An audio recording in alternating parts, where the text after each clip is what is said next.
जय हिंद दोस्तों, कैसे हैं आप सभी। मैं सुमित कुमार एक्सीलेंट की क्लास में एक बार फिर से आपका स्वागत करता हूं। भारतीय संविधान पढ़ते आ रहे हैं और भारतीय संविधान का जो आज का टॉपिक है वो अनुसूचियां है और हमेशा यहां से क्वेश्चन आते हैं, तो वीडियो को आप शुरू से अंत तक देखें। और यहाँ पे हम देखेंगे जितने भी क्वेश्चन यहाँ से आते हैं और किस तरीके से कैसे कैसे क्वेश्चन यहाँ से बनते हैं वो सारे यहाँ पर क्लियर करते हम चलेंगे। तो वीडियो को शुरू से अंत तक देखें, अच्छे से आपको समझ में आएगा। तो शुरू करते हैं फिर भारतीय संविधान की अनुसूचियाँ। मैंने बताया था कल हमने स्रोत पढ़े थे और स्रोत में क्या लगभग 60 देशों के संविधान से भारतीय संविधान बनकर तैयार हुआ था। और उसके बाद में कुछ अनुसूचियाँ अनुसूचियाँ और अनुच्छेद भाग इस तरीके किस तरीके कुछ भारतीय संविधान की एक रूपरेखा तैयार की गई थी। जिस तरीके से इंडेक्स होता है, कोई भी हम किताब पढ़ते हैं तो उसमें इंडेक्स दिया जाता है, इंडेक्स में टॉपिक दिए जाते हैं, तो वो क्या दे दिए जाते हैं, उनमें ही वो भाग अनुच्छेद अनुसूचियाँ वगैरह इस तरीके से इसका वो दिया गया है अनुसूचियाँ में। ठीक है, तो अनुसूचियाँ पढ़ते हैं। तो अगर प्रारंभ में बात की जाए तो जो प्रारंभ में जो भारतीय संविधान बनकर तैयार हुआ था, प्रारंभ में भारतीय संविधान में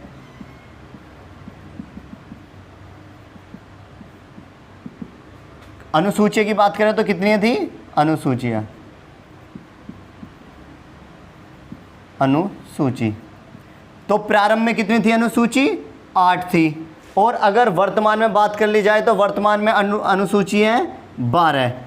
तो पहला क्वेश्चन यही बनता है कि जिस समय भारतीय संविधान बनकर तैयार हुआ था उसमें कितनी अनुसूचियाँ थी, 8 अनुसूचियाँ थी। और आज वर्तमान में कितनी है, इसमें 12 अनुसूचियाँ इसमें हैं। देखते हैं कौन कौन सी अनुसूचियाँ हैं, कैसे कैसे टोटल कितनी है, ये 12 है। एक एक विस्तार में पढ़ेंगे।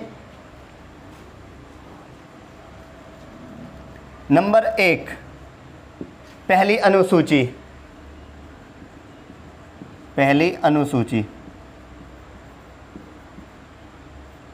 अनुसूची चाहे अनुसूची 1 आए, अनुच्छेद 1 आए और भाग 1 आए, तीनों में एक ही चीज का वर्णन किया गया है कि भारत क्या है, राज्यों का संघ है। भारत राज्यों का संघ है जिसमें 28 राज्य और 8 केंद्र शासित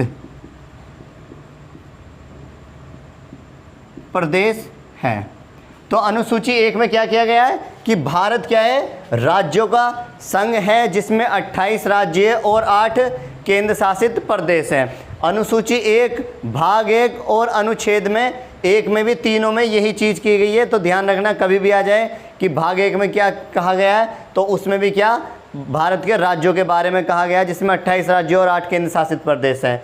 अनुच्छेद आ जाए, आर्टिकल 1 आ जाए तो उसमें भी क्या है, भारत राज्यों का संघ है जिसमें 28 राज्य और 8 केंद्र शासित प्रदेश हैं। और अनुसूची की बात की जाए तो अनुसूची 1 में भी क्या है, भारत राज्यों का संघ है जिसमें 28 राज्य और 8 केंद्र शासित प्रदेश हैं। नेक्स्ट देखते हैं अनुसूची 2, दूसरी अनुसूची।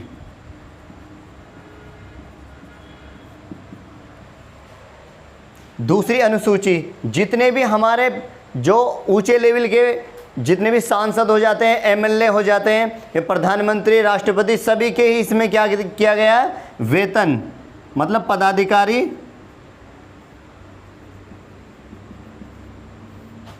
के वेतन व भत्ते और पेंशन या पेंशन मतलब जितने भी हमारे गवर्नमेंट ऑफिसर हैं जो ऊंची ऊंची पोस्ट पे, गवर्नमेंट नहीं कह सकते, जैसे कि राष्ट्रपति, प्रधानमंत्री, उपराष्ट्रपति या हाई कोर्ट के मुख्य न्यायाधीश, हाई कोर्ट के या सुप्रीम कोर्ट के मुख्य न्यायाधीश, अन्य न्यायाधीश, सभी का क्या किया गया है इसमें, पदाधिकारियों का वेतन व भत्ते व पेंशन इसमें वर्णन किया गया है अनुसूची 2 में। अनुसूची 3 की बात करते हैं, तीसरी अनुसूची।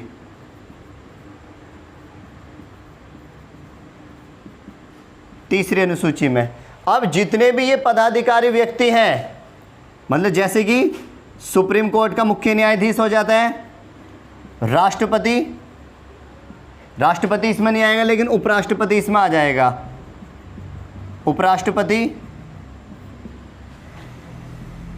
लोकसभा के जितने भी सदस्य हैं, राज्यसभा के और आदि,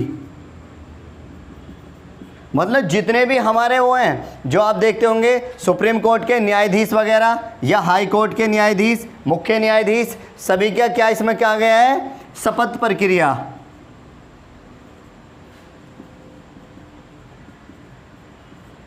शपथ प्रक्रिया, शपथ प्रक्रिया मतलब जितने भी हमारे ऑफिसर हैं, मतलब सुप्रीम कोर्ट के न्यायाधीश हैं या उपराष्ट्रपति, अच्छे इसमें राष्ट्रपति भी दे देता है कभी कभी, राष्ट्रपति। तो राष्ट्रपति अनुसूची 3 में इसका विवरण नहीं है, जबकि अनुसूची में 3 में इसका विवरण नहीं है राष्ट्रपति का, जबकि राष्ट्रपति को जो शपथ की प्रक्रिया है वो अनुच्छेद 60 में इसकी दी गई है। अनुच्छेद 60 में क्या कहा गया है, राष्ट्रपति को जो शपथ प्रक्रिया वो किस में आती है, अनुच्छेद 60 में आती है। इसका विवरण अनुसूची 3 में नहीं है। तो इसमें किसका, हाई कोर्ट हो जाए या सुप्रीम कोर्ट हो जाए, जितने भी न्यायाधीश होते हैं, लोकसभा के सांसद हो जाते हैं, प्रधानमंत्री, जो लोकसभा अध्यक्ष वगैरह, और राज्यसभा के जितने भी सदस्य हैं, सभी को क्या इसमें, या फिर आपका बात कर ली जाए तो नियंत्रक महालेखा परीक्षक, जितने भी सारे बड़े बड़े अधिकारी होते हैं उनका क्या इसमें शपथ प्रक्रिया दी गई है अनुसूची 3 में। और अनुसूची 4 की बात कर ली जाए तो चौथी अनुसूची जो लोकसभा और राज्यसभा, लोकसभा व राज्यसभा लिख देता हूं मैं पूरा इसमें, लोकसभा और राज्यसभा, राज्यसभा 84वें संविधान संशोधन द्वारा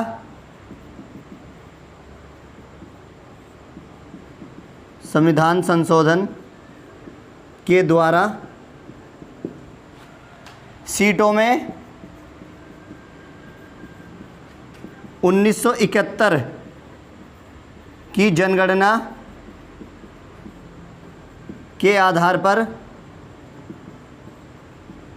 कोई परिवर्तन 2026 तक नहीं किया जाएगा, नहीं किया जाएगा।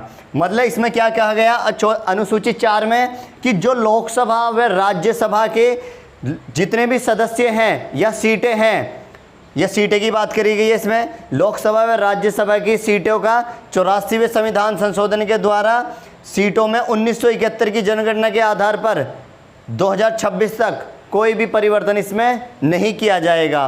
तो पूछ लेता है यहाँ पे किस संविधान संशोधन के द्वारा या कौन सी अनुसूची में आती है लोकसभा व राज्यसभा का, तो अनुसूची 4 में इसका विवरण किया गया है। तो यहाँ से भी क्वेश्चन हमेशा बनते हैं। 1 मिनट में डस्टर ले लेता हूँ। तो देखते हैं फिर आगे और कुछ बची हुई अनुसूचियाँ हैं।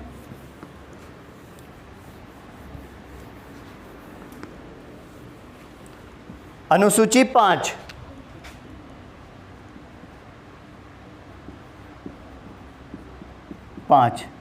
अनुसूची 5 में क्या कहा गया है कि अनुसूचित जाति, अनुसूचित जाति व अनुसूचित जनजाति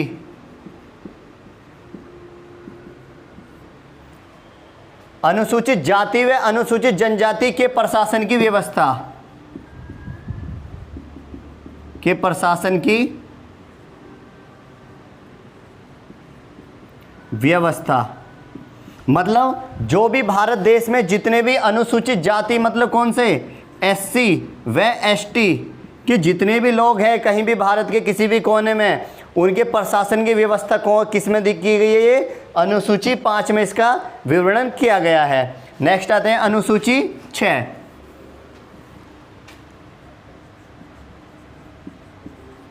अनुसूची 6, अनुसूची 6 में भी क्या कहा गया है?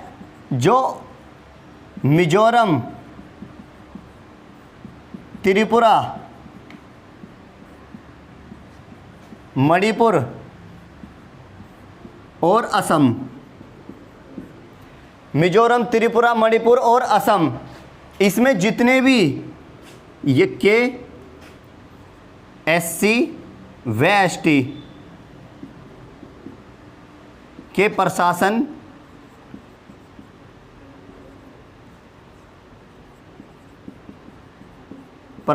की व्यवस्था कि इनके जो क्षेत्र हैं जितने भी, इसमें जो जितने भी ये रहते हैं SC व ST के लिए इसमें प्रशासन की व्यवस्था, मतलब इनमें स्पेशल तो कहा गया है सभी के लिए, लेकिन जो और भी अधिक ध्यान देने की बात है वो सिर्फ इन ही राज्यों में जो SC और ST के जितने भी समाज के लोग हैं उनकी स्पेशली तरीके से जो विवरण किया गया अनुसूची 6 में इसका विवरण किया गया है। नेक्स्ट आता है अनुसूची 7। अनुसूची 7, अनुसूची 7 में समवर्ती सूची आती है जो कहाँ से ली गई है? ऑस्ट्रेलिया से। समवर्ती सूची, समवर्ती सूची, इसमें क्या, इसमें कुछ विषय बांटे गए हैं, जैसे कि सबसे पहले आता है यहाँ पर संघ सूची, राज्य सूची या समवर्ती सूची, इसमें विषय बांटे गए हैं। तो विषय जैसे कि कौन सा क्षेत्र या कौन सा कार्य किसके अंदर आता है? संघ सूची के अंदर आता है। और कौन सा कार्य किसके अंदर आता है? राज्य सूची के। और दोनों मिलकर जो सरकार बनाती है वो किस में आता है? समवर्ती सूची में ये आता है। तो संघ सूची में टोटल जो विषय हैं कितने हैं? 100 विषय। और राज्य सूची की बात की जाए तो राज्य सूची में 61 विषय हैं और समवर्ती सूची में 52 विषय हैं, 52 विषय हैं। तो ये किस में किया गया? इसका अनुसूची 7 में। कहने का मतलब ये, इसमें सिर्फ जो कौन सा संघ सूची में जो 100 विषय हैं, इसमें जो नियम कानून बनाएगी वो कौन बनाएगी? इसमें संघ मतलब केंद्र सरकार इसमें मतलब नियम कानून बनाएगी। राज्य सूची में जो 61 विषय हैं इसमें कौन सरकार बनाएगी नियम कानून? इसमें राज्य ही इसमें नियम कानून बनाएगी। नेक्स्ट आता है समवर्ती सूची। समवर्ती सूची में राज्य सूची और संघ सूची ये दोनों ही मिलकर क्या बनाएंगे? इसमें नियम कानून बनाएंगी। अगर इसमें कोई भी विवाद होता है किसी भी तरह का, तो इसमें अंतिम निर्णय किसका आता है? संघ सूची का इसमें या केंद्र सूची का अंतिम निर्णय इसमें आता है। तो ये हमेशा पूछा जाता है ये कौन सी सूची में कितने विषय हैं। नेक्स्ट देखते हैं अनुसूची 8।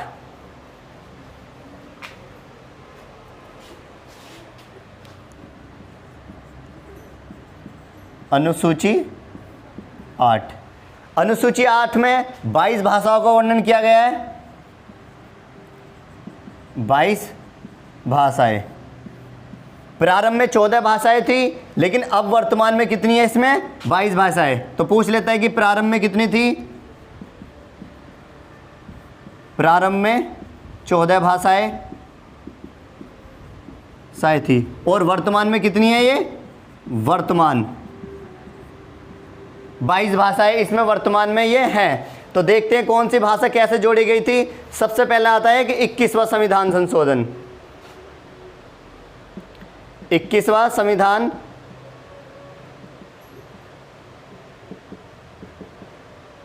संशोधन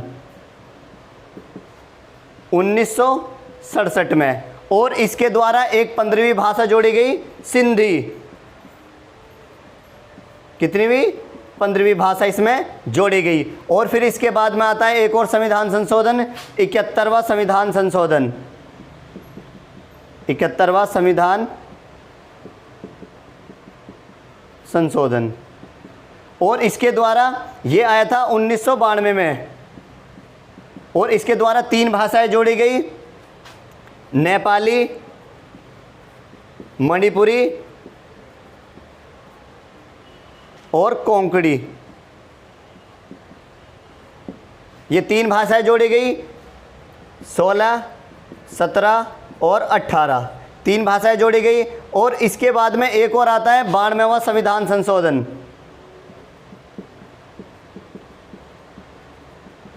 संविधान संशोधन 2003 में, और इसके द्वारा 4 भाषाएं जोड़ी गई। बोडो, डोंगरी, मैथिली और संथाली। तो 18, 19, 20, 21 और 22 इस तरीके से 22 भाषाओं का वर्णन किया गया है। तो अब वर्तमान में कितनी भाषाएं हैं? 22 भाषाएं इसमें हैं, लेकिन इसमें अंग्रेजी भाषाओं का इसमें वर्णन नहीं किया गया है। बाकी सभी भाषाएं इसमें, लेकिन अंग्रेजी भाषा इसमें नहीं है। ध्यान रखना, यही पूछ लेता है। नेक्स्ट आता है अनुसूची 9।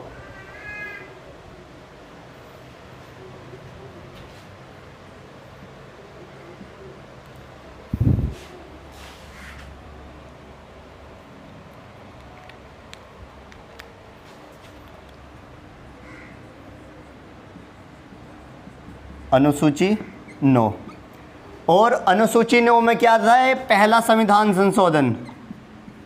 पहला संविधान संशोधन, इसमें क्या था? भूमि सुधार। भूमि सुधार एक वामन राव केस था 1981।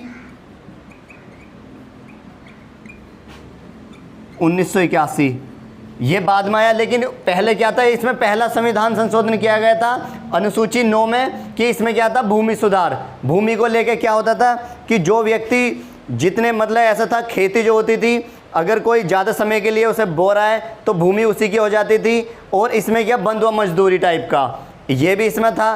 तो पहला संविधान संशोधन किया गया अनुसूची 9 में, और इसमें भूमि सुधार के बारे में किया गया था। और वामन राव केस आया एक 1981, और इसके द्वारा इसमें कहा गया कि कोई भी व्यक्ति अपनी भूमि के बारे में जानकारी प्राप्त कर सकता है। वामन राव केस ये पूछा जाता है हमेशा। और नेक्स्ट आता है अनुसूची 10।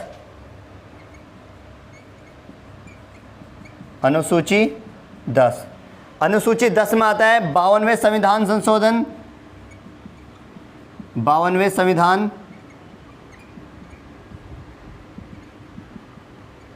संशोधन 1985 में दल बदल व्यवस्था। मतलब जितने भी आप देखते होंगे, लोकसभा का हो, राज्यसभा का हो, या विधानसभा का हो, विधान परिषद का हो, किसी का भी, कोई भी किसी पार्टी का सदस्य हो, वो आज किस में उसकी मर्जी है। मतलब जीतने के बाद वो किस में जाए? बीजेपी में जाए, वो कांग्रेस में जाए, वो बसपा में जाए, वो सपा में जाए। तो यहाँ पे क्या कर दिया गया? 1985 में दल बदल व्यवस्था बना दी गई है कि कोई भी व्यक्ति किसी भी दल में जा सकता है, मतलब किसी भी पार्टी में जा सकता है। आपने देखा भी होगा, जो राजस्थान में वो सिंधिया वाला केस था, वो सिंधिया ने कांग्रेस पार्टी छोड़ी और किस में? बीजेपी में आ गए। तो वहाँ पे क्या हो गई? पार्टी भंग हो गई। तो वहाँ पे जो सरकार बनी, किसकी बन गई? फिर वो बीजेपी की सरकार बन गई। तो ये क्या था? एक दल बदल व्यवस्था थी। तो इसी को 1985 में ये 52वें संविधान संशोधन द्वारा दल बदल व्यवस्था लागू की गई, जो अनुसूची 10 में इसका विवरण है। नेक्स्ट आता है अनुसूची 11।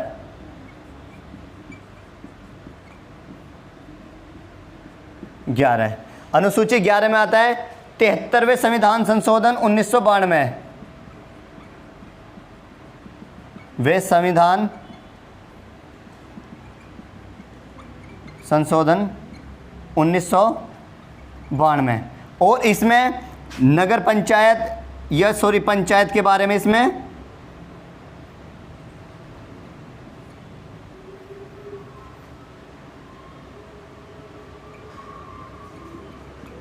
पंचायत के बारे में इसका विवरण किया गया। मतलब क्या? और इसमें टोटल जो विषय भी पूछ लेता है कि इसमें टोटल कितने विषय हैं। तो इसमें विषयों की बात की जाए तो 29 इसमें विषय वर्तमान में है। क्या यहाँ पर कि आप देखते होंगे कि इतना क्षेत्र किस में आता है? जो जिला पंचायत में आता है, और इतना क्षेत्र किस में आ जाता है? नगर पालिका, नगर निगम में आता है। तो ये किस में कहा गया? अनुसूची 11 में 73वें संविधान संशोधन में द्वारा नगर पंचायत के बारे में इसमें इसका विवरण किया गया है। नेक्स्ट आता है अनुसूची 12। अनुसूची 12 में भी आता है 74वें संविधान संशोधन द्वारा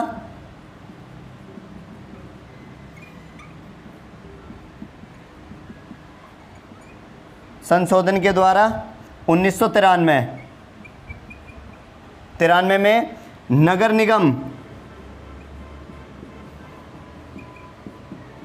निगम, नगर पालिका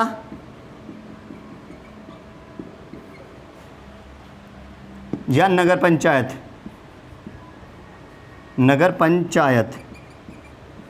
इसमें क्या नगर निगम, नगर पालिका, नगर पंचायत जिसमें पार्षद वगैरह बनते हैं वो किस में विवरण किया गया? इसका अनुसूची 12 में। 74वें संविधान संशोधन जिसमें टोटल जो विषय की बात की जाए, इसमें टोटल विषय हैं 18 विषय इसमें। और जबकि इसमें जो आपकी 11वीं अनुसूची थी, इसमें किसका वर्णन किया गया? ग्राम पंचायत। और इसमें विषय की बात की जाए तो कितने विषय इसमें? 29। और अगर नगर पालिका की बात की जाए तो इसमें कितने हैं? 18 इसमें विषय हैं। तो ये क्या थी? भारतीय संविधान की अनुसूचियाँ थी जो हमेशा यहाँ से एग्जाम में पूछे जाते हैं। सारी अनुसूची पूछी जाती है हमेशा ही, तो इसको एक बार अच्छे से पढ़ के जाना। तो बहुत है आज के लिए, और वीडियो को ज़्यादा से ज़्यादा शेयर करें, लाइक करें और सब्सक्राइब करना ना भूलें। धन्यवाद आज के लिए। कल फिर मिलेंगे एक नई क्लास के साथ। Thank you.